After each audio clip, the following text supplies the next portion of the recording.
Chair. Tim McIndoe.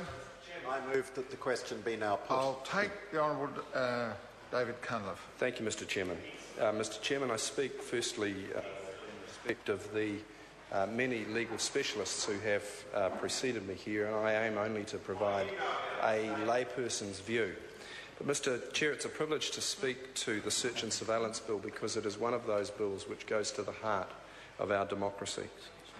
Mr. Chairman, there are a number of ways in which we have seen media freedoms and the rule of law curtailed in recent months. We've seen the Serious Fraud Office use production orders against the National Business Review. We've seen the calculated refusal of the government to address the Serious Fraud Office powers and media protections as part of the negotiations around this bill, despite media calls for protection and opposition efforts. And we've seen the government's attempt to overrule the Supreme Court decision in Hamed, that's the Tuhoe case, rather than the more limited fix agreed by Parliament after all other parties rebelled. And of course, as my colleague Phil Goff has very eloquently put it, we have seen the use of the police and the Solicitor General by the Prime Minister over the teapot tapes after a campaign media stunt went wrong, and priorities are all out of whack. Priorities are all out of whack. The Permatand member opposite argues that this is a legitimate power of government, but he flies in the face of the fact that 90% of New Zealanders would say that when only 1 in 5 burglaries is being closed by our boys and girls in blue. Point of order, Honourable Judith Collins. Mr. Chairman, I don't think it's appropriate for a member of this House to refer to a member who happens to be Maori as Permatand, and frankly I think it's offensive. I nearly pulled the member up. It is out of order, and I'd ask him to desist from using that kind of referencing to another member. Withdraw and apologise, and absolutely nothing to do with the member's ethnicity, of which I was henceforth unaware. So there we go. So the appointment of the National Party electorate chairman of Helensville, Mr. Stephen McIlroy, to the board of New Zealand On Air, the Broadcasting Commission, is yet another consistent erosion of the freedoms of the media, which this bill once again keeps eroding. Mr. Chairman, much of the debate so far has turned on the issue of the extension of the powers to the Serious Fraud Office. There's no extension. Mr. Chairman, the importance of that has been seen in relation to South Canterbury Finance, the largest corporate failure in New Zealand history. Mr. Chairman, we have to strike a balance in this House between the protection of public freedoms and the discharge of the responsibilities of public office.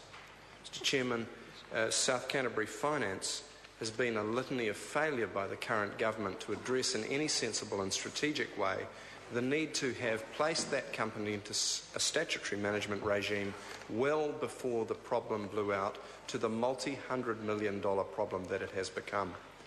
And to use that, sir, as cover for giving the Serious Fraud Office licence to exercise powers more akin to the Security Intelligence Service without due checks and protections is frankly an abusive process. It has long been a protection afforded to mum and dad New Zealanders that the less well-known but most powerful organs of the state, such as the Security Intelligence Service, have used, in all but the rarest exceptions, have needed to use a judge's warrant to execute their responsibilities in respect of phone taps and the like.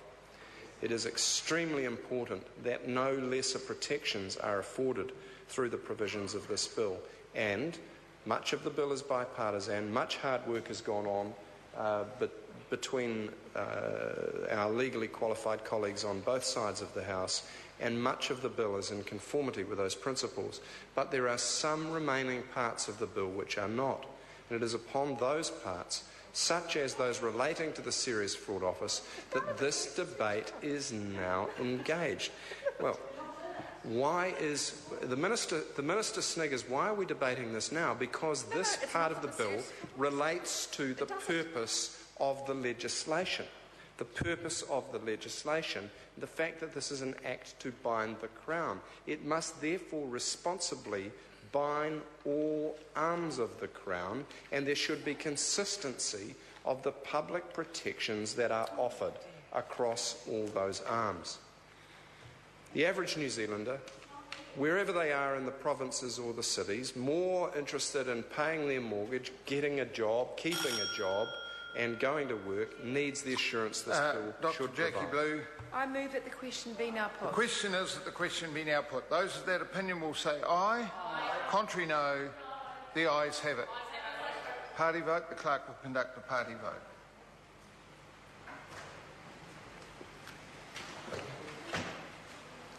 New Zealand National. 59 votes in favour. New Zealand Labour. 34 votes opposed. Green Party. 14 opposed. New Zealand First. 8 votes in favour. Māori Party. 2 opposed. Mana. Act New Zealand. 1 in favour. United Future. 1 in favour. Any other votes?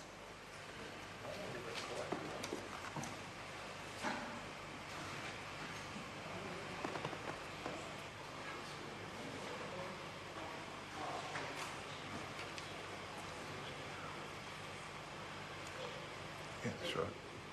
The ayes are 69, the noes are 50. The questions will now be put. And the first questions are the amendments and the Minister's name set out on SOP number 12. The question is, that the Minister's amendments be agreed to? Those of that opinion will say aye.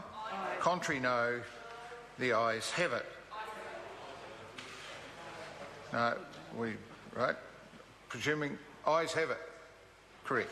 The next question is that the Honourable David Parker's typescript amendment to Clause 3 be agreed to. So the question is that the Honourable David Parker's amendment be agreed to. Those of that opinion will say aye. Contrary, no. The noes have it. Party vote. The clerk will conduct a party vote. New Zealand National. 59 votes opposed. New Zealand Labour. 34 in favour. Green Party. 14 in favour. New Zealand First. 8 votes opposed. Māori Party. 1 vote opposed. Mana. Act New Zealand. 1 vote opposed. United Future. 1 vote opposed.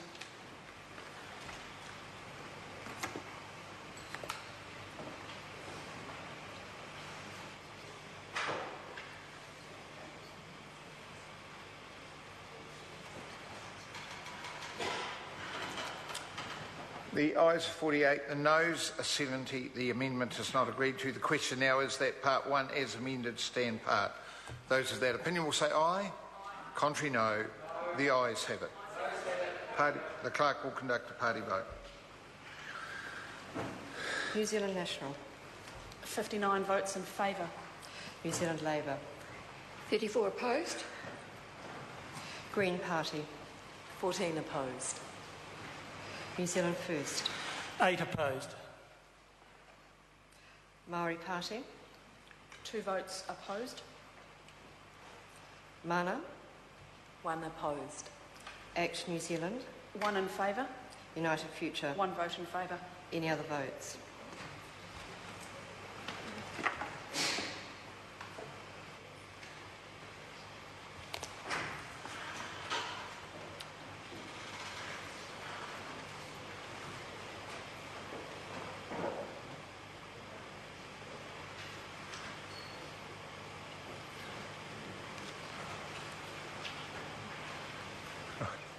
The ayes are 61, the noes are 59. Part 1 as amended will stand part. We come now to the debate on clauses 5 to 41. So the question is that Part 2 stand part. Thank you, Mr. Minister. Judith Collins. Thank you, Mr Chair. Mr Chair, Part 2 of this bill contains a number of powers specifically for